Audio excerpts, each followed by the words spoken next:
Assalamualaikum warahmatullahi wabarakatuh. Assalamualaikum warahmatullahi wabarakatuh. Alhamdulillahilladzi anzala ala abdihil kitaba wa lam yaj'al lahu 'iwajan qayyima. Alhamdulillahilladzi arsala rasulahu sayyidana nami mu'alliman wa mubasysyiran wa nadhira wa da'iyan ila Allahi bi'idnihi wa sirajan munira. Asyhadu an la ilaha illallah wahdahu la syarika lahu wa asyhadu anna sayyidana Muhammadan abduhu wa rasuluhu wa safiyyuhu alladzi la nabiyya ba'dah. Amma ba'd. Faqala Allah azza wa jalla fi kitabil aziz. A'udzu billahi minasyaitonir rajim. Ya ayyuhalladzina amanu taqullaha wal tanzur nafsum ma qaddamat lighadin wattaqullah innallaha khabirum bima ta'malun. Faqala Rasulullah sallallahu alaihi wasallam, mathalul mu'minina fi tawaddihim wa tarahumihim kamathali al-jasadil wahid idza ishtaka minhu 'udhun tada'a lahu sa'irul jasadi bisahari wal humma. Shadaqallahul 'azim wa shadaqa rasulun nabiyul karim wa nahnu 'ala dzalika minal mu'minin. Hadarat al-mukarramin wal mukarramat, al-muhtaramin wal muhtaramat, para kiai kita, pimpinan-pimpinan kita, tokoh-tokoh kita, ustaz-ustaz kita, khususnya yang berada bersama kita, para kiai kita, pimpinan daripada Majelis Ulama Indonesia se-Jakarta Selatan, di tingkat Jakarta Selatannya, kecamatannya, dan juga para undangan yang lain, sama jadi lantik dipilih kembali, Ustadz Kiai Haji Ahmad Nawawi Hakam LC, MA, beliau adalah senior saya di Gontor dan juga senior di Mekah gitu ya, saya di Medina.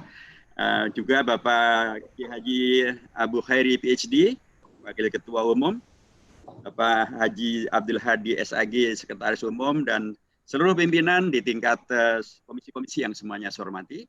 Dan tentu kepada Asfunul Fadil Ustadz Kiai Haji Madani bin Haji Madali, pimpinan daripada Masjid Nurul Madinah, Hafidzakumullah wa barakallahu fikum jami'an, dan hanian selamat kepada Ustadz Kiai Haji Ahmad Nawawi Hakam LC MA beserta seluruh jajarannya yang kembali mendapatkan amanah untuk memimpin MUI di Jakarta Selatan. Mudah-mudahan periode yang akan datang ini semakin banyak menghadirkan barokah, kegiatan-kegiatan yang betul-betul menghadirkan izahnya ilmu dan ulama, izahnya umat Islam, untuk menghadirkan betul-betul yarfa'illahu alladhina amanu minkum walladhina utul ilma darajat.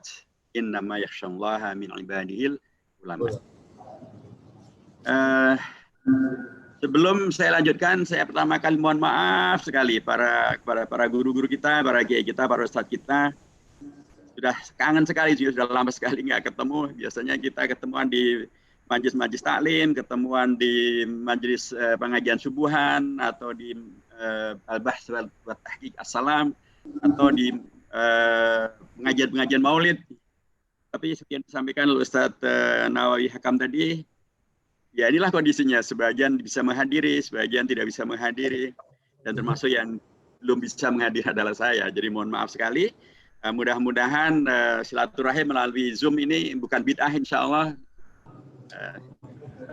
Jadi dia adalah bagian dari ya ijtihad begitu ya, subhanallah ya, kita dipaksa untuk kemudian melakukan ijtihad untuk agar agama ini tetap bisa kita bela, tetap bisa kita syiarkan begitu ya. COVID-19 bukan Tuhan yang menentukan segala-galanya dan buat kita menjadi ketakutan dan tidak bisa melakukan kegiatan apapun. Ada COVID-19, tapi kemudian juga ada beragam ijtihad, ada terobosan-terobosan, salah satu diantaranya melalui dakwah, melalui mekanisme Zoom ini. Dan dengan Zoom ini malah sesungguhnya banyak sekali yang bisa kita kerjakan. Kalau mohon maaf, kalau tidak ada Zoom, mungkin kita akan di lapangan, di jalan, kemudian kena macet, kemudian juga kena mungkin hujan, mungkin panas, sehingga banyak waktu habis di jalan juga. Jadi kalau dengan Zoom ini kita bisa bicara dengan seluruh dunia dalam waktu hampir bersamaan, dan kita bisa terkomunikasi. Itulah yang dilakukan oleh PBNU, juga melakukan hal yang sejenis, PP Muhammadiyah juga melakukan hal yang sama, sehingga dengan demikian maka sesungguhnya adanya COVID-19 ini malah menantang kita untuk mengalahkannya dengan ijtihad yang kemudian tetap bisa membela agama Allah, melampaui daripada apa yang diperkirakan oleh COVID-19. Saya kira demikianlah ketika dulu Rasulullah mengirimkan sahabatnya Mu'adz bin Jabal untuk berdakwah ke Yaman. Kemudian beliau bertanya kepada Mu'adz bin Jabal, "Bima tahkum?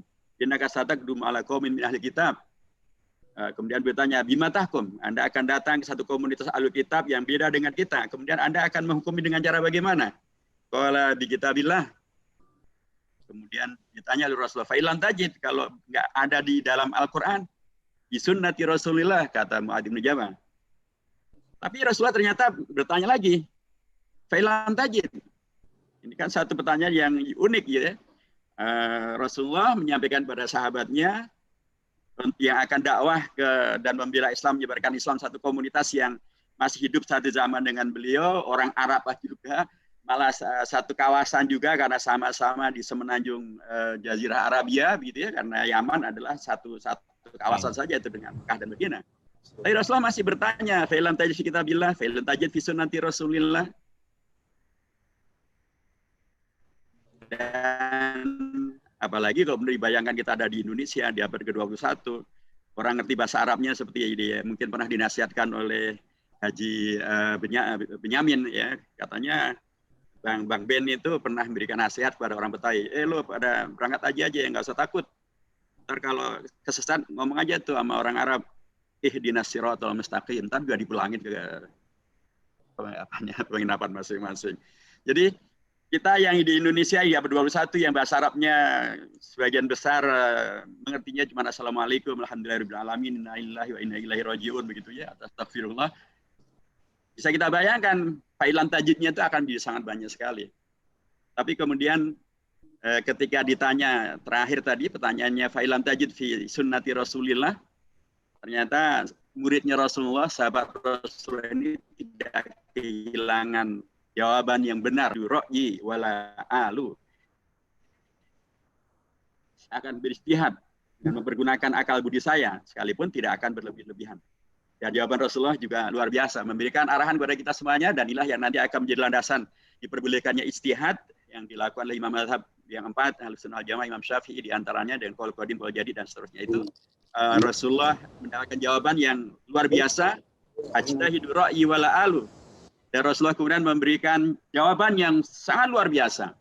Dia menyampaikan, alhamdulillahilladzi waffaqa rasulillah lima yuhibbuhu Rasulullah. Alhamdulillah, Allah telah memberikan taufiknya kepada Rasulnya Rasulullah, utusannya Rasulullah, Mu'adz bin Jabal tadi, dengan sesuatu yang dicintai oleh Rasulullah Sallallahu Alaihi Wasallam. Yaitu tadi berijtihad untuk Quran bisa mengembangkan. Tapi memang wala alu tidak berlebihan. Karena berlebihan itu juga nanti menjadi tidak benar. Seperti, mohon maaf, kemarin ini yang ramai kan, ada yang azan, kemudian ditambah dan merubah. Mestinya hayya ala sholah, kemudian menjadi hayya ala jihad. Ya ini tentu berlebihan dan tidak boleh. Dalam mazhab Sunni apapun gitu ya, tidak ada dalam mazhab Sunni yang kemudian membolehkan adanya perubahan atau penambahan gitu ya. Untuk Maaf, sudah. buat kisruh gitu.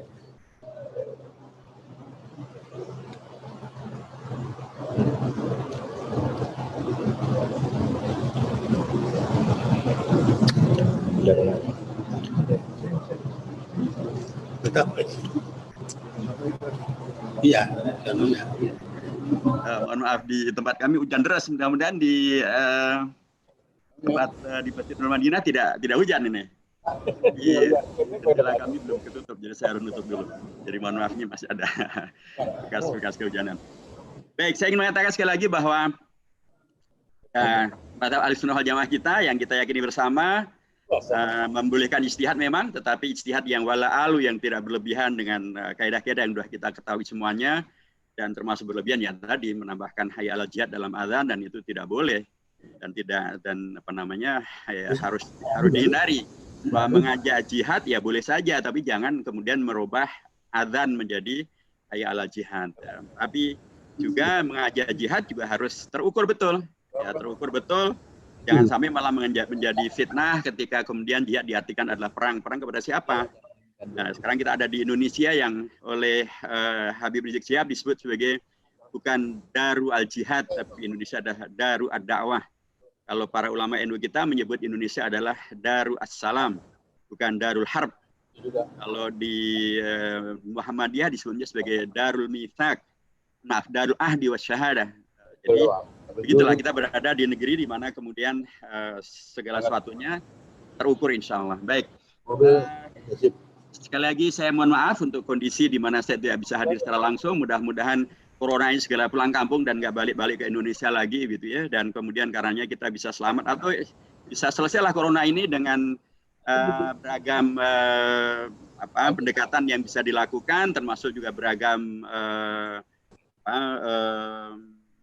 kita artinya protokol kesehatan yang baik dan kemudian ditemukannya vaksin dan kemudian juga dengan kedisiplinan kita dan doa dan munajat kita kepada Allah Subhanahu wa taala agar kita semuanya diselamatkan dari corona dan bahkan bisa mengalahkan corona.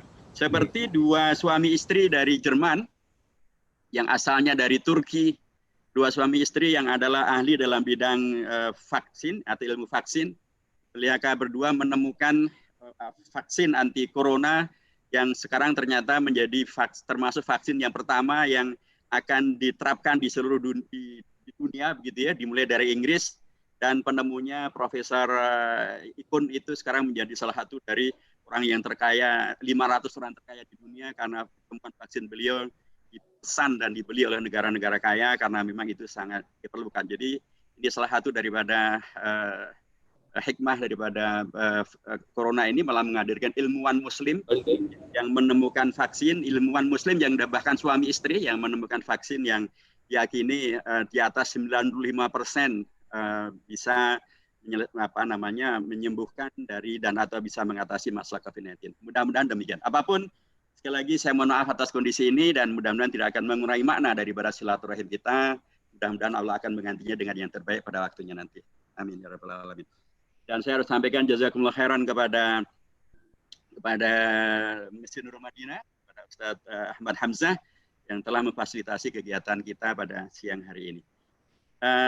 Para kiai, para ustadz, para jamaah sekalian, pimpinan dari MUI Jakarta Selatan yang semuanya saya hormati. Kalaupun ini diselenggarakan kegiatan sosialisasi 4 pilar, ini pastilah bukan logikanya atau mantiknya atau niatnya bukan dalam rangka untuk menggarami air laut dan atau mengajarkan ikan berenang atau mengajarkan burung terbang karena para kiai dan para ulama kita sudah masya Allah tentang permasalahan ini. Sebabnya hanya sekedar wadakir fa inna dzikra tanfa'u al-mu'minin. Mengapa saya katakan demikian? Karena pastilah para kiai dan para ulama kita paham betul dan sangat tahu bahwa 4 pilar MPRRI yang terdiri daripada Pancasila sebagai dasar negara, Undang-Undang Dasar Negara Republik Indonesia sebagai konstitusi negara, kemudian NKRI sebagai bentuk negara, Bhinneka Tunggal Ika sebagai semboyan negara, itu semuanya sesungguhnya juga adalah hasil jihad, ijtihad, mujahadah, tadhiyah, musyawarah, hadiyah daripada para ulama kita pada waktu dulu memperjuangkan Indonesia merdeka. Para ulama yang terhimpun di dalam ormas-ormas Islam seperti NU, di situ tampillah Kiai Haji Hashim Asy'ari dan putra beliau Kiai Haji Wahid Hashim, Kiai Haji Wahab Basulullah yang mendirikan Laskar Kiai dan Laskar Santri, dan kemudian juga ada Kiai Haji Maskur, ya, semuanya yang kemudian terlibat secara langsung menghadirkan Indonesia merdeka.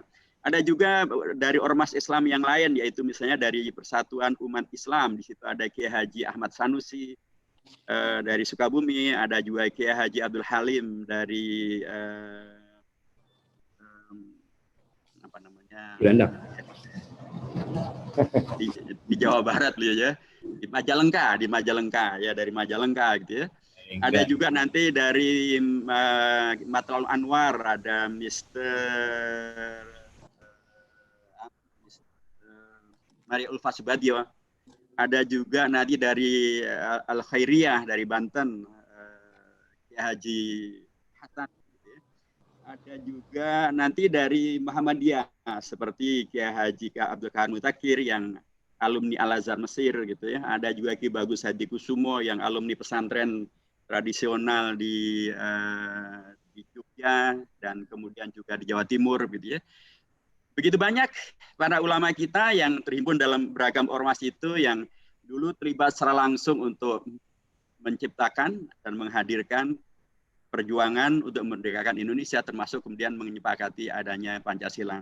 Ada juga dari partai-partai Islam, ya, ada dari Partai Syarikat Islam Haji Abi Kusno Cokrosuyoso, ada dari Partai Islam Penyandar Haji Agus Salim, ada dari Partai Islam Indonesia Mr.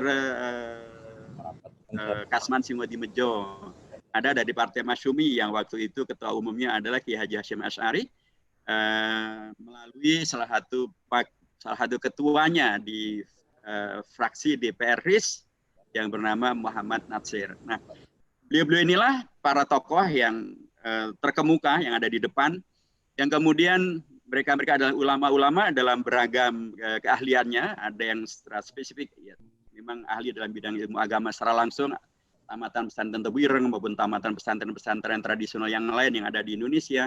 Ada yang nanti kemudian melanjutkan seperti Kiai Haji Mas Mansur, Kiai Haji Hashim Asy'ari, termasuk juga Haji Agus Salim, dan pernah mereka ngaji di Mekah dan atau mukim di Mekah menjadi murid daripada Hadratus Syekh Ahmad Khatib El Minangkabawi misalnya. Atau yang tadi alumni Al-Azhar, Kiai Haji Abdul Mutakhir misalnya. Jadi para kiai dan para ulama yang belajar di dalam negeri, di luar negeri, mungkin di Mekah, di Al-Azhar, di Mesir, maupun juga di beragam pesantren yang ada di Indonesia, mereka waktu itu berjuang bersama dengan para tokoh bangsa yang lain. Ini juga kata kunci yang sangat penting. Bagian para kiai kita tidak kemudian dalam tanda kutip sendirian, ya, berjuang sendiri dan atau kemudian menafikan yang lain, tapi mereka duduk bersama dengan para tokoh yang lain dan berdebat, menyampaikan masukannya, memperjuangkan posisi umat Islam, ya, maksimal yang bisa dilakukan, sampai kemudian pada tingkat akhirnya adalah dibuatlah musyawarah mufakat. Karena pada hakikatnya ya tentu yang namanya syariah adalah al-maslahah. Dalam maslahah itu tentu maslahah yang mu'tabarah, bukan maslahah yang mulghah. Maslahah yang mu'tabarah itu didapatkan melalui syura, musyawarah, dan jadilah kemudian musyawarah itu menghadirkan kesepakatan yang disebut sebagai Piagam Jakarta. Menjadi tadinya Piagam Jakarta itu diharapkan menjadi piagam yang akan dibacakan ketika Indonesia diproklamasikan kemerdekaannya. Karenanya di alinea ketiganya ada pernyataan yang luar biasa amat sangat ajam. Di situ disebutkan atas berkat rahmat Allah yang Maha Kuasa dan didorongkan oleh keinginan yang luhur supaya berkehidupan berkebangsaan yang bebas, maka rakyat Indonesia menyatakan dengan ini kemerdekaannya. Dari teks ini sebenarnya terbayang bahwa inilah yang nanti akan dibaca ketika Indonesia akan dimerdekakan. Tapi sekaligus dari teks ini terbaca bahwa peran daripada tokoh umat Islam itu dahsyat. Tidak mungkin ungkapan atas berkat rahmat Allah yang Maha Kuasa dan didorongkan oleh keinginan yang luhur. Tidak mungkin pernyataan ini diusulkan oleh politisi yang ateis, politisi yang liberal, politisi yang sekuleris. Nggak mungkin. Karena kalau sekuler, ya nggak dibawa itu agama ke urusan politik mendirikan negara. Kalau ateis apalagi? Kalau komunis apalagi? Kalau liberal, ya apalagi? Nah, tokoh-tokoh umat Islam kita, alhamdulillah, bersama dengan tokoh-tokoh yang lain bisa meyakinkan dan diterima bahwa Indonesia kita ini merdeka bukan karena kasihannya Jepang, bukan karena kasihannya Belanda, bukan karena diberikan hadiah oleh para penjajah, tapi ini adalah selain daripada perjuangan fisik mulai bambu runcing, ya, para tokoh umat atau tokoh bangsa, tentara pembela tanah air dan lain sebagainya, tetapi yang dinyatakan secara tegas adalah atas berkat rahmat Allah yang Maha Kuasa. Karena memang kalau bukan karena itu, timbangan nggak terbayang bisa memerdekakan Indonesia melawan Belanda yang didukung oleh sekutu dan lain sebagainya waktu itu. Nah, kita akan juga dapatkan bagaimana kemudian para kiai kita yang anggota daripada Panitia 9 menegaskan tentang visi untuk membela kepentingan negara terjajah termasuk Palestina.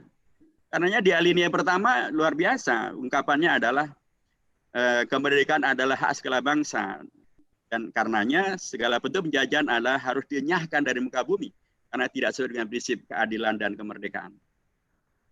Inilah yang kemudian menjadi pegangan bagi Bung Karno ketika beliau pada tahun 1955 akan menyelenggarakan konferensi Asia Afrika.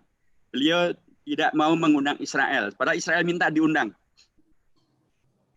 Mengapa tidak mau mengundang? Karena Israel menjajah Palestina. Yang diundang karenanya adalah Al-Imam Al-Amin Al-Husaini, imam besar Masjid Al-Aqsa. Jadi Palestina yang dalam tanda kutip waktu itu dijajah oleh Israel justru yang diundang oleh Pak Harto, oleh Bung Karno. Dan Bung Karno kemudian menyatakan sekali lagi bahwa selama Israel menjajah Palestina, maka selama itu juga Indonesia tidak membuka hubungan diplomatik dengan Israel. Karena tadi pembukaan Undang-Undang Dasar di alinea yang pertama. Karenanya ketika nanti ada pernyataan dan atau sikap dari Kementerian Hukum dan HAM melalui Dirjen Imigrasi yang akan membuka visa, calling visa bagi warga Israel untuk datang ke Indonesia, saya dan kawan-kawan PKS, kawan-kawan di DPR tegas menolak. Saya mengatakan bahwa itu tidak sesuai dengan sikap daripada Bung Karno. Bung Karno menegaskan bahwa kita selama Israel menjajah Palestina, maka selama itu juga Indonesia tidak membuka hubungan dengan Israel. Nah, memberikan celah mereka bisa ke Indonesia melalui calling visa, ini kan mengesankan seolah-olah sudah ada hubungan diplomatik antara Indonesia dengan Israel, padahal tidak ada. Karenanya harusnya itu ditolak. Kawan-kawan kami juga dengan tegas menyampaikan itu menyakiti umat Islam, itu tidak sesuai dengan konstitusi, karenanya harus dibatalkan. Demikianlah yang terus kita suarakan di DPR, di MPR untuk kemudian bisa merealisasikan apa yang menjadi kesepakatan para ulama-ulama kita dengan Panitia 9 di alinea pertama daripada pembukaan Undang-Undang Dasar. Kemudian di alinea yang keempat di paruh akhirnya itu disepakatilah tentang ideologi negara kita. Sekalipun tidak disebut kata-kata Pancasila, tetapi 5 butirnya adalah Pancasila. Itulah yang kemudian menjadi kompromi dari dasar negara yang diinginkan untuk Indonesia ini antara tokoh-tokoh umat Islam menghendaki agar dasar negara kita adalah Islam. Tapi tokoh-tokoh dari kalangan yang lain yang juga beragama Islam dan yang tidak beragama Islam menghendaki agar kita bersatu, maka hendaknya dasar negara adalah kebangsaan. Dan kemudian muncullah istilah Pancasila yang semula dipidatokan oleh Bung Karno ya, pada tanggal 1 Juni, tetapi tidak dengan susunan sama dengan yang kita terima sekarang ini. Pancasila versi Bung Karno pada tanggal 1 Juni itu adalah sila pertamanya adalah kebangsaan, sila kedua adalah kemanusiaan, sila ketiga adalah permusyawaratan, demokrasi, sila keempat adalah keadilan sosial, sila kelima adalah ketuhanan. Ini tentu berbeda total ya dengan yang kita tahu dan kita hafalkan sekarang. Karena memang itu adalah usulan yang kemudian belum menjadi keputusan. Dan diputuskannya melalui panitia kecil, panitia 9, yaitu pada tanggal 22 Juni melalui Piagam Jakarta yang menghadirkan Pancasila dalam rumusan Piagam Jakarta yang disepakati 9 tokoh. Di situ ada termasuk ada yang non-muslim yaitu Ahmad Ramis, 4 tokoh dari kalangan nasionalis sekuler, ada Bung Karno, ada Bung Hatta, ada Yamin, ada Ahmad Subarjo gitu ya, dan 4 tokoh dari kalangan umat Islam, 2 dari Ormas yaitu 1 dari NU Kiai Haji Wahid Hashim, 1 dari Muhammadiyah Kiai Haji Karim Mudzakkir, 2 dari Partai Islam, 1 dari Partai Syarikat Islam Haji Habib Kusnojo Rosyoso, dan 1 dari Partai Penyadar Haji Agus Salim. Disepakatilah jalan tengah, yaitu diterimalah dasar negara kita adalah Pancasila yang berisi 5 sila. Sila pertama adalah ketuhanan dengan kewajiban melaksanakan syariah Islam bagi pemeluk-pemeluknya. Sila kedua, kemanusiaan yang adil dan beradab. Sila ketiga, persatuan Indonesia. Sila keempat, kerakyatan yang dipimpin oleh hikmat kebijaksanaan dalam permusyawaratan perwakilan. Sila kelima adalah keadilan sosial bagi seluruh rakyat Indonesia. Nah, 5 sila ini diterima sebagai jalan tengah kompromi antara kedua prinsip yang disuarakan pada waktu BPUPK. Nah, kalau kita lihat dari 5 sila dengan susunan ini, ya ini pastilah sangat sesuai dengan agama Islam, dengan ajaran agama Islam. Apalagi ketika kemudian kita tukik, ya kalau kita mempergunakan pendekatan pesantren dan atau keislaman begitu. Bahkan ketika sila pertama kemudian dirubah menjadi ketuhanan yang Maha Esa, karena ada dari pihak Indonesia Timur yang nanti, jadi ketika Indonesia diproklamasikan pada tanggal 17 Agustus, maka Pancasilanya masih Pancasila 22 Juni. Tapi kemudian pada tanggal 17 Agustus sore, datanglah delegasi dari Indonesia Timur yang beratan dengan kondisi ini dan mereka menyampaikan kalau ini berlanjut maka mereka mengancam keluar dari Indonesia dan mereka tidak menjadi bagian dari Indonesia. Tentu ini masalah yang serius ya, dan karenanya masalah ini disampaikan oleh Bung Hatta kepada 4 tokoh umat Islam dari NU Kiai Haji Wahid Hashim, dari Muhammadiyah Ki Bagus Hadi Kusumo, dari Partai Islam Indonesia Mr. Teuku Muhammad Hasan, dan dari Indonesia Barat dari Aceh Mr. Teuku Muhammad Hasan dari Aceh, dan dari Partai Islam Indonesia adalah Mr. Kasman Singo Dimejo. Sampaikanlah keberatan ini, dan 4 tokoh umat Islam ini memahami betul ya bahwa syariah itu adalah tahqiq al-maslahah, bahwa syariah itu adalah menghadirkan maslahat umum, masalah yang lebih besar, dan tentu kemerdekaan Indonesia adalah masalah besar, dan masalah terbesarnya lagi adalah kalau kita kemudian bisa bersatu, kita tidak kemudian cerai-berai dan atau kemudian ada yang diambil oleh penjajah untuk kemudian menjadi keluar, dan itu akan menjadi sangat mudah untuk kemudian menghadirkan konflik di tengah umat Islam, di tengah bangsa Indonesia. Karena disepakatilah tuntutan tadi dan kemudian dirubah menjadi ketuhanan yang Maha Esa. Dan ketika dalam konteks ini maka sekali lagi umat Islam menyelamatkan Pancasila, menyelamatkan kemerdekaan Indonesia melalui ijtihad mereka, melalui kesepakatan mereka. Dan kesepakatan itu kemudian diberikan bingkai ya, diberikan bayannya, diberikan taksisnya, bahwa yang bukan apa-apa, itu adalah tauhid. Dan itu disampaikan lagi Bagus Hadi Kusumo dan nanti dibenarkan oleh Muktamar NU tahun 1983 di situ Bondo. Dan sebelumnya juga sudah dibenarkan oleh Kiai Haji Hashim Asy'ari dan juga Kiai Haji Wahid Hashim. Nah, para ulama menyampaikan bahwa yang dimaksud dengan tauhid yang Maha Esa adalah tauhid, dan itu memberikan satu penegasan bahwa ya memang seluruh kegiatan kita basisnya haruslah kepada tauhid itu sendiri, kepada akidah yang benar itu sendiri, karena pastilah kita sang hafal dengan hadis innamal amal binniyat wa innamal amal binniyat innamal amal binniyat fa man kana hijratul lillahi wa lirrasuli fa hijratul lillahi wa lirrasuli wa man kana hijratul lidunya yusibuha wa imratin yankihuha fa hijratuhu ila ma hajara ilaihi. Jadi ketika kemudian salah satu doa daripada doa iftitah adalah inna salati wa nusuki wa mahyaya wa mamati lillahi rabbil alamin, maka inna salati wa nusuki wa mahyaya wa mamati itu semuanya adalah syariah. Lillahi rabbil alamin itulah akidahnya, itulah tauhidnya. Jadi dengan menjadi ketuhanan yang Maha Esa malah memberikan pilar yang kokoh agar semua kegiatan kita yang ada di sila pertama, kedua, ketiga, keempat, dan kelima jadi kegiatan yang benar karena basisnya adalah kepada tauhid, pada berakidah. Agar inna salati betul-betul inna salati wa nusuki wa mahyaya wa mamatinya adalah lillahi rabbil alamin. Kalau kita lihat lagi bagaimana susunan daripada sila kedua, ketiga, keempat, dan kelima, nampak betul bahwa di sana ada pengaruh dan atau peran serta yang luar biasa daripada para ulama-ulama kita. Bisa kita lihat misalnya kemanusiaan yang adil dan beradab. Kata-kata adil dan beradab adalah dua ungkapan yang merupakan kata kunci dalam ajaran agama al-Islam. Adil adalah ya edilu aqrabut taqwa wala yajmannakum syana'an qaumin ala alla ta'dil edilu aqrabut taqwa. Atau Rasulullah menyampaikan inna mahalaka man kana qablakum annahu idza saraka fi masyarif wa da'uh wa idza saraka fihim asyarif idza saraka fi madhaif aqamu alil had wa idza saraka fi asyarif wa da'uh. Wallahi lo anna Fatimah binta Muhammadin sarafat laqad tiada. Itu tentang prinsip tentang keadilan. Kalau tentang keadilan kemanusiaan yang adil dan beradab, yang beradab tentu adalah ungkapan Rasulullah yang amat sangat jelas, adabani rabbi fa ahsana ta'dibi.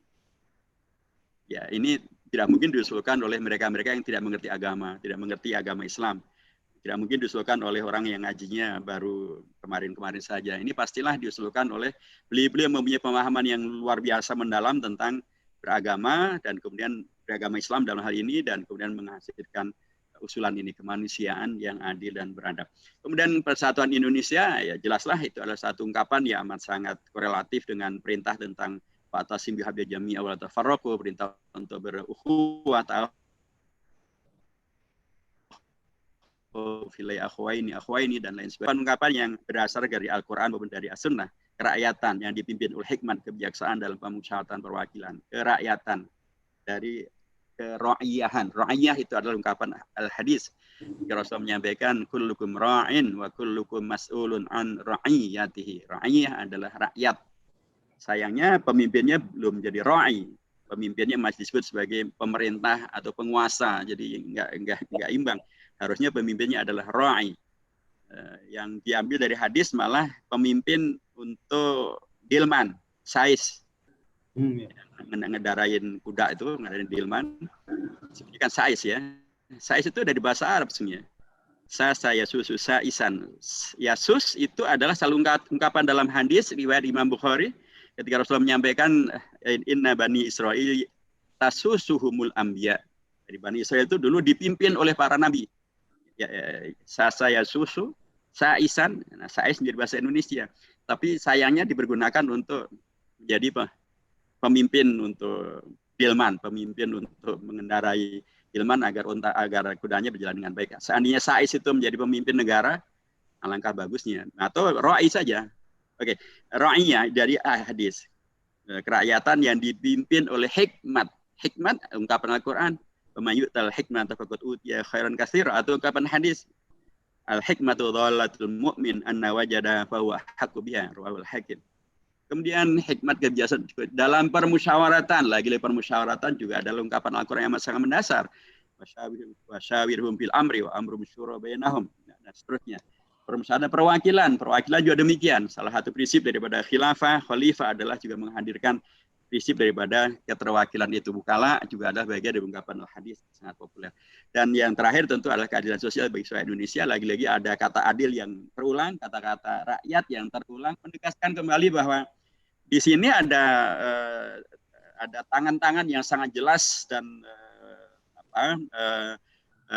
keterlibatan yang amat sangat nyata daripada para ulama kita yang terhimpun di dalam Panitia 9 maupun juga terhimpun dalam PPKI untuk kemudian bisa menghadirkan Pancasila yang final pada tanggal 18 Agustus yang tidak bertentangan dengan Al-Islam dan bahkan amat sangat sesuai dan amat sangat memberikan bingkai bagaimana kemudian Islam itu bisa menghadirkan kontribusi untuk bangsa dan negara, termasuk untuk menyelamatkan Indonesia supaya tidak pecah akibat daripada tuntutan dari orang Indonesia Timur yang sekarang ini kemudian ramai lagi dengan tuntutan untuk merdeka, menuntut untuk TNI dan Polri segera keluar dari timur dari Papua, bahkan mereka kemudian sudah mendeklarasikan presiden sementaranya dan mengibarkan tadi malah ada ijab kabulnya dan lain sebagainya yang dulu umat Islam para ulama kita, para kiai kita, pimpinan-pimpinan kita duduk bersama dan kemudian menghadirkan sebuah harmoni untuk kemudian menyelamatkan Indonesia merdeka.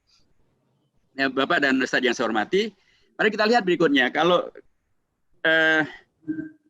Indonesia merdeka tanggal 17 Agustus, 18 Agustus sepakati Pancasila yang final dengan tadi para ulama yang hadir ke depan dan menghadirkan peran serta yang luar biasa menyelamatkan Indonesia dan sekaligus memberikan alasan langkah dan alas yang sangat kuat bagi umat Islam untuk kemudian berperilaku dalam kehidupan berbangsa dan bernegara.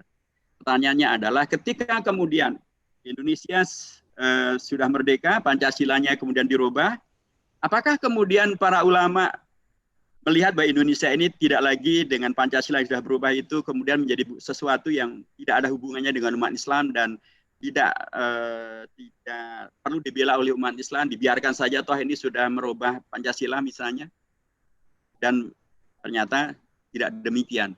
Belanda tidak rela Indonesia merdeka. Belanda yang sudah sangat menikmati menjajah Indonesia, mengambil sumber daya alam Indonesia, menjadikan Belanda sebagai negara yang makmur gitu ya. Tentu tidak rela Indonesia merdeka. Kalau Indonesia merdeka, mereka kehilangan sumber penghasilan dan sumber kehidupan mereka. Karenanya ketika Indonesia merdeka tanggal 17 Agustus, itu di bulan September mereka sudah menyerang Indonesia. Jakarta diserang oleh Belanda sehingga ibu kota dipindahkan ke Jogja pada tanggal 4 Januari 1946.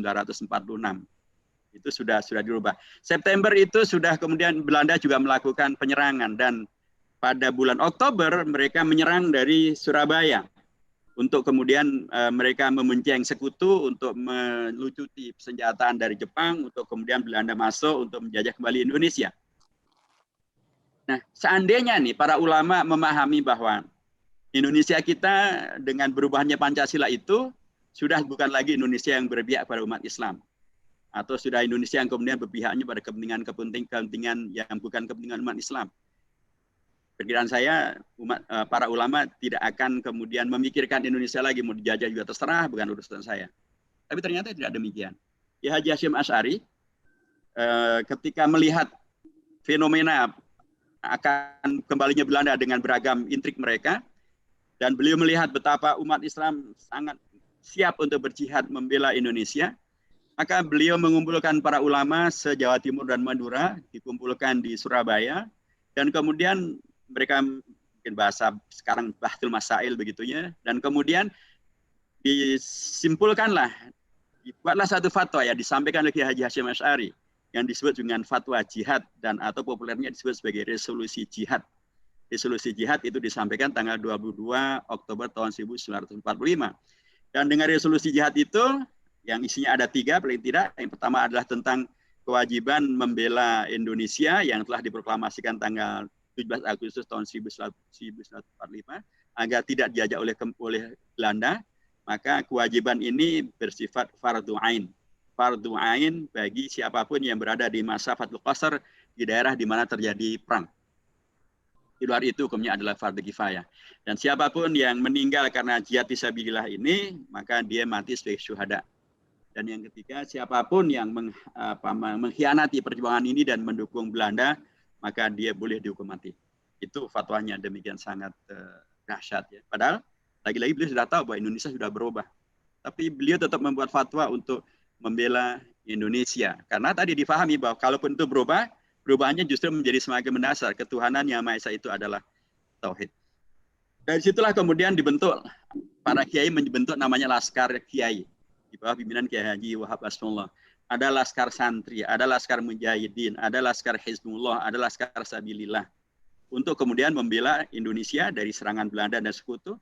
Dan kemudian muncullah heroisme anak-anak muda di Surabaya, muncullah Bung Tomo dengan teriakan Allahu Akbar, Allahu Akbar, Allahu Akbar, merdeka, dan menghadirkan hari pahlawan. Baik. Pada tanggal 22 Oktober, pada tanggal 7 dan 8 November tahun 45, Kiai Haji Hasyim Asy'ari datang ke Jogja untuk menghadiri Kongres Umat Islam pertama bersama dengan pimpinan ormas-ormas yang beragam-ragam. Ada dari Muhammadiyah, ada dari Persis, dari ormas yang lain, semuanya datang ke Jogja.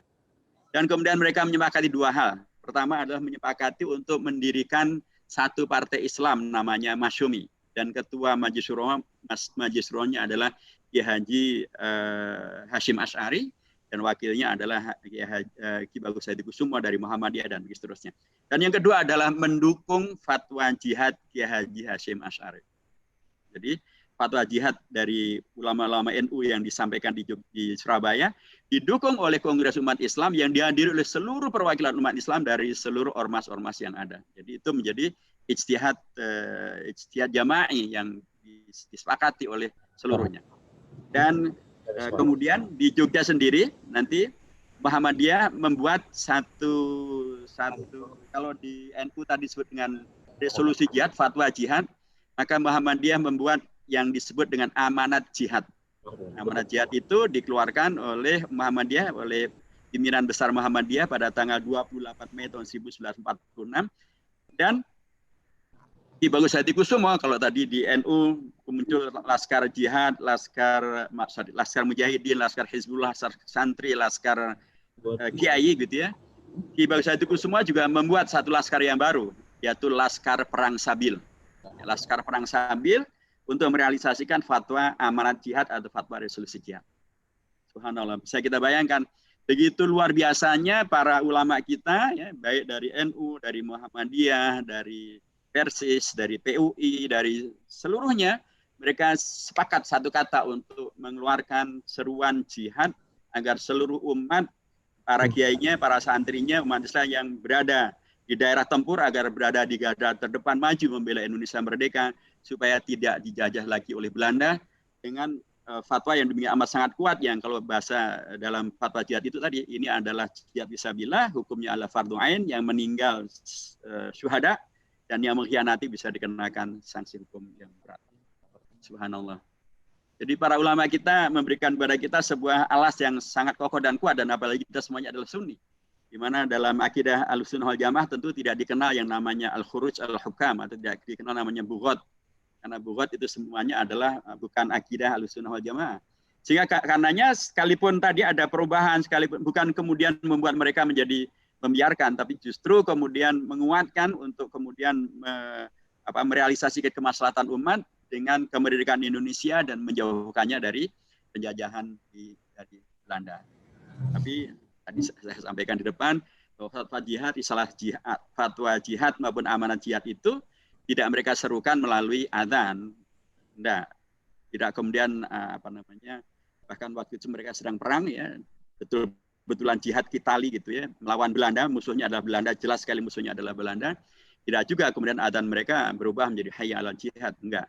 Tetap saja ya kalau adzan ya hayya 'alas shalah, kemudian hayya 'alal falah, kemudian dan sampai selesai adzan. Tapi seruan jihad, fatwa jihad itu disampaikan secara langsung melalui organisasinya, melalui pesantren-pesantrennya, melalui pertemuan-pertemuannya, dan efektif dikerjakan tanpa menimbulkan masalah yang baru. Yaitu tadi misalnya berupa adzan. Jadi mereka paham betul mana yang tauqifi, mana yang sudah selesai, mana yang ijma' dan kemudian nggak perlu digoyang-goyang lagi, dan mana yang kemudian memang memberi ruang untuk ijtihad tadi, mengumumkan jihad tanpa harus menimbulkan masalah baru seperti dengan adanya adzan yang berubah itu. Karenanya ya saya mendukung ini harus dicerahkan, mereka harus dikoreksi, dicegah, dihentikan, jangan sampai jadi fitnah, karena bisa saja yang bikin ini juga entah siapa. Tapi yang jelas bahwa ini kemudian menghadirkan fitnah, pecah di antara umat, saling tuduh menuduh, dan kemudian bahkan menimbulkan masalah yang baru yang harusnya tidak kita perlukan. Di saat tadi disampaikan oleh Ustaz Nawawi, ada kondisi di mana umat Islam terpojokkan atau dipojokkan, ada kondisi di mana ada ketidakadilan. Tapi ketika kemudian ada yang melakukan kayak begini, ini kayak ngasih peluru untuk kemudian semakin mempermasalahkan umat Islam gitu, dan untuk menghadirkan pecah belah di internal umat Islam yang saya berkeyakinan bahwa Habib Rizik sendiri tidak pernah menyuruh ini, dan bahkan FPI sendiri mengatakan bahwa itu bukan FPI. Dan sekali lagi saya ingin mengatakan bahwa memang harusnya dengan ngaji yang baik dan benar ya, dalam konteks relasi antara umat dan ulama dengan negara yang dicontohkan oleh para ulama kita, Kiai Haji Hasyim Asy'ari, Kiai Haji Wahid Hasyim, Ki Bagus Saidi Kusumo, dan tokoh-tokoh dari PUI dan lain sebagainya, itu ada tiga yang luar biasa. Bagaimana kita tetap berjuang untuk umat Islam dalam konteks Indonesia, tidak keluar daripada syariah, tapi efektif untuk kemudian membela bangsa dan negara, tidak keluar daripada apa yang dibenarkan dalam konteks bangsa dan negara. Jamaah yang dirahmati Allah Subhanahu wa taala, saya ingin lanjutkan lagi. Bagaimana juga dulu bahkan para habaib, ya saya sampaikan ini, para habaib bagaimana kemudian membuat kita umat Islam di Indonesia mencintai dan menerima Indonesia itu dengan cara-cara yang demikian amat sangat manusiawi, dengan cara yang demikian amat sangat menarik ya. Satu adalah saya sering sampaikan dengan membuat lagu kebangsaan, yang seram di lagu kebangsaan yang jenisnya ada yang mars dan ada yang jenisnya adalah himna. Supaya kalau dengan lagu itu segala sesuatu menjadi semakin mendalam, semakin merekat, semakin lekat, dan semakin kita menghayati begitu. Lagu itu adalah Hari Merdeka dan Syukur. Itu diciptakan biasanya disebut sebagai Ha-Mutahhar. Padahal itu adalah Al-Habib Muhammad bin Hussein Al-Mutahhar. Al-Mutahhar itu adalah marga bagi kalangan habaib ya, karenanya ada Al-Mutahhar, ada As-Saggaf, ada Al-Jufri, ada Al-Attas, Al-Idrus begitu. Ada juga Al-Mutahhar. Dia menciptakan lagu itu, dan lagu ini kemudian selalu dinyanyikan ketika pada tanggal 7 Agustus kita memperingati Hari Kemerdekaan Indonesia. Dua lagu itu pasti dinyanyikan, dan dua lagu itu diciptakan oleh seorang habib. Maksudnya tentu adalah bahwa para habaib saja begitu luar biasa agar kita mencintai Indonesia, menerima Indonesia itu dengan sepenuh hati dan begitu sangat mendalam sampai masuk ke dalam lagu mars dan himne yang tidak ada maksiatnya, tidak ada mungkarnya, semuanya adalah ungkapan-ungkapan yang luar biasa, sangat dalam. Ada lagi Habib Ali bin Abdurrahman Kuitang atau Ali bin Abdurrahman Al-Habsyi Kuitang. Habib Ali Kuitang ini adalah tempat di mana Bung Karno sering datang, dan karenanya ketika setelah Bung Karno memproklamasikan Indonesia, pada hari Jumat tanggal 9 Ramadan tahun 1364 bertepatan dengan tanggal 17 Agustus tahun 1945. Setelah Bung Karno menyampaikan proklamasi Indonesia Merdeka, maka beliau datang ke rumah Habib Ali Kitang dan menyampaikan tentang berita atau kabar bahwa Indonesia baru saja diproklamasikan. Maka Habib Ali langsung memerintahkan pada jamaahnya untuk menyebarkan informasi ini dan mendukungnya dan menyebarkannya kepada seluruh jaringan beliau. Bahkan beliau kemudian membuat bendera merah putih dari kain yang beliau miliki begitu ya. Dan kemudian menyebarlah informasi tentang Indonesia Merdeka melalui jalurnya Habib Ali.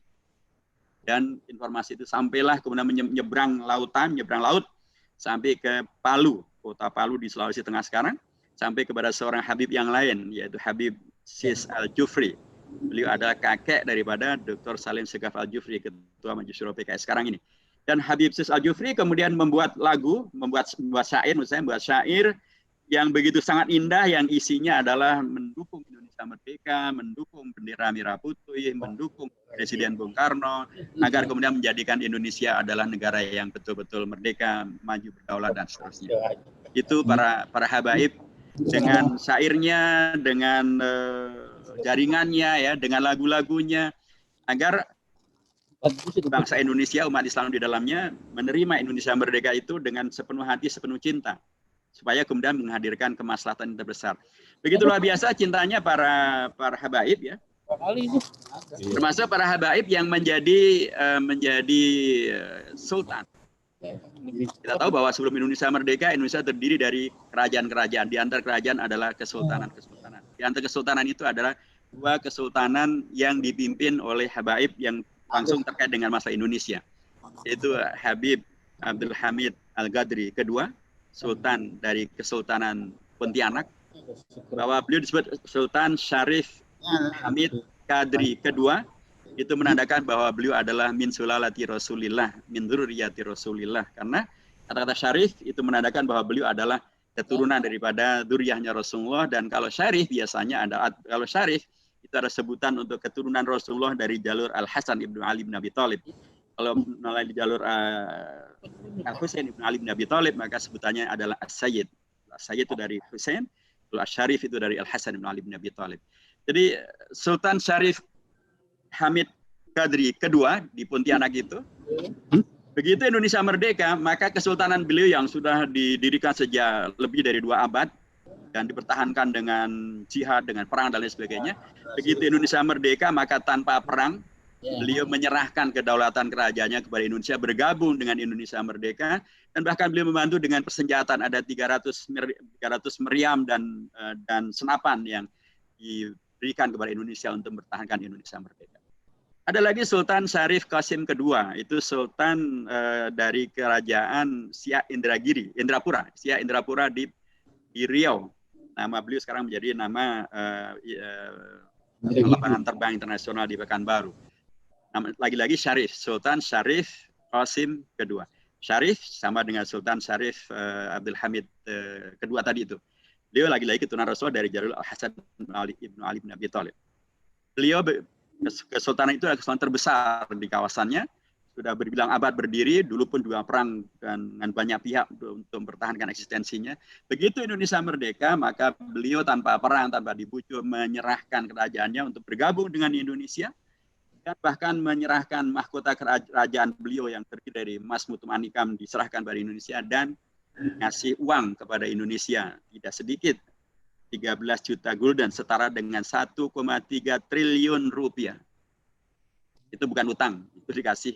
Yes. Luar biasa. Jadi para habaib kita, para asyraf kita, termasuk para sultannya begitu luar biasa untuk kemudian memihak agar Indonesia ini bisa dimerdekakan. Dan para ulama kita memberikan contoh yang sangat luar biasa.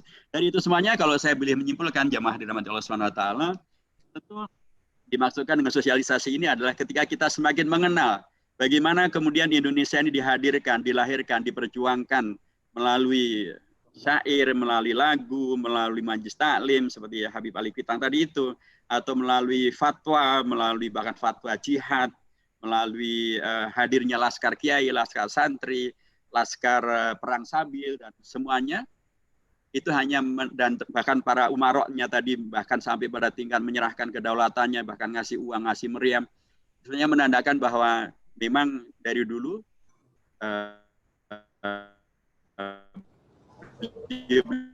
pastilah tidak kemudian memposisikan Indonesia tidak begitu. Pasti harapannya adalah agar Indonesia menjadi negeri yang merdeka, betul-betul merdeka dari segala bentuk penjajahan, merealisasikan 5 butir daripada Pancasila, menjaga NKRI supaya tidak dipecah belah, menjaga Bhinneka Tunggal Ika sehingga terjadilah ukhuwah Islamiyah, ukhuwah Basyariyah, ukhuwah Watoniyah, menjaga agar kemudian terjadi realisasi daripada apa yang menjadi keputusan di Undang-Undang Dasar kita.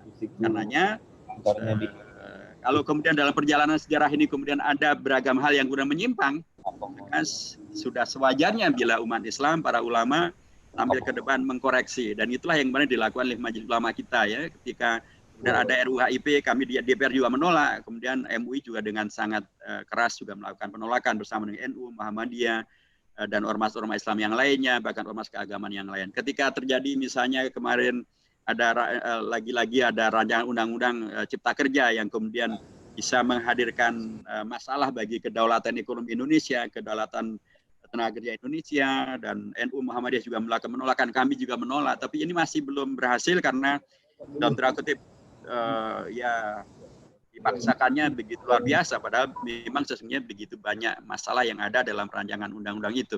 Jadi sangat sewajarnya bila kemudian para ulama juga tampil melakukan amar ma'ruf dengan cara yang ma'ruf, nahi mungkar tidak dengan cara yang mungkar, supaya kemudian apa yang menjadi yang saya sebut bahwa Indonesia ini adalah warisan jihad, ijtihad, mujahadah, tadhiyah, musyawarah, hibah, hadiah daripada para ulama, daripada para ulama dengan ragam latar belakangnya itu tetap bisa kemudian bisa kita jaga, sehingga ketika Indonesia betul-betul menjadi darussalam atau darul dakwah atau darul ahdi wasyahadah, maka betul-betul Indonesia akan menjadi seperti yang dibayangkan oleh para ulama-ulama kita dahulu itu. Karenanya saya sering menyampaikan jas merah betul, jangan sekali-kali melupakan sejarah. Tetapi yang jadi masalah dari ungkapan ini adalah seringkali ungkapannya jangan melupakan sejarah, tapi sejarah peran dan jasa umat Islam, para ulama, para umarok seperti yang tadi disebutkan seringkali tidak disebutkan, dan bahkan barangkali kalangan umat pun juga ini informasi yang relatif baru, padahal itu adalah fakta dan realita. Mengapa ini tidak diketahui? Karena teriakannya sih jas merah, tapi justru ini dilupakan. Karena saya juga menyampaikan ada jas merah oke, tapi juga harus ada jas hijau. Apa itu jas hijau? Jas, jangan, S sekali-kali, jas. Hilangkan. Jadi jangan sekali-kali hilangkan jasa, ulama, umarok, dan umat. Jadi jas merah oleh, jas hijau juga harus. Jangan sekali-kali hilangkan jasanya ulama, umarok, dan umat sebagaimana yang tadi telah saya terangkan. Mereka berjasa luar biasa menyelamatkan Pancasila. Yang menyelamatkan NKRI juga adalah ulama. Beliau adalah pimpinan Pak Masyumi dari beliau adalah wakil ketua Persis gitu ya. Yang membuat lambang burung Garuda Pancasila juga adalah Umarok. Beliau adalah Sultan Syarif Abdul Hamid Al-Qadri kedua yang tadi saya sebutkan dari Pontianak. Jadi ini jangan dihilangkan supaya kemudian umat Islam berada dalam posisi untuk tidak kemudian membiarkan Indonesia dibegal maupun juga dibajak untuk kemudian keluar dari cita-cita Indonesia merdeka dan kemudian menjadi liberalis, menjadi permisif, menjadi hedonis, penuh dengan masalah moral, penuh dengan korupsi, penuh dengan kerusakan lingkungan, penuh dengan kriminal. Itu tidak boleh karena itu bertentangan dengan cita-cita Indonesia merdeka dahulu. Nah, supaya kemudian karena kita bersama para majelis ulama sangat penting untuk menyegarkan kembali jas hijau. Jangan sekali-kali hilangkan jasanya para ulama, umarok, dan umat karena mereka telah benar-benar berjasa bagi Indonesia. Cuman tadi sering kemudian dilupakan yang menghadirkan Islamophobia dan kemudian terjadilah beragam hal yang tidak adil bagi umat dan bagi ulama. Mungkin karena dikira ulama Islam dan umat Islam, umarok Islam tidak punya sejarah dan tidak punya jasa bagi Indonesia, padahal jasanya sangat luar biasa. Menyelamatkan Pancasila, menyelamatkan proklamasi kemerdekaan Indonesia, menghadirkan laskar untuk membela Indonesia merdeka, menyelamatkan NKRI, setelah tadi dirubah menjadi RIS, kemudian juga menciptakan lambang burung Garuda Pancasila, dan begitu banyak hal yang lain yang bisa kita kaji dalam kesempatan yang berikutnya. Barakallahu fikum, wal muwaffiq ila aqwamit thoriq wal hadi ila sawa'is sabil. Wabillahi taufiq wal hidayah. Wassalamualaikum warahmatullahi wabarakatuh. Assalamualaikum warahmatullahi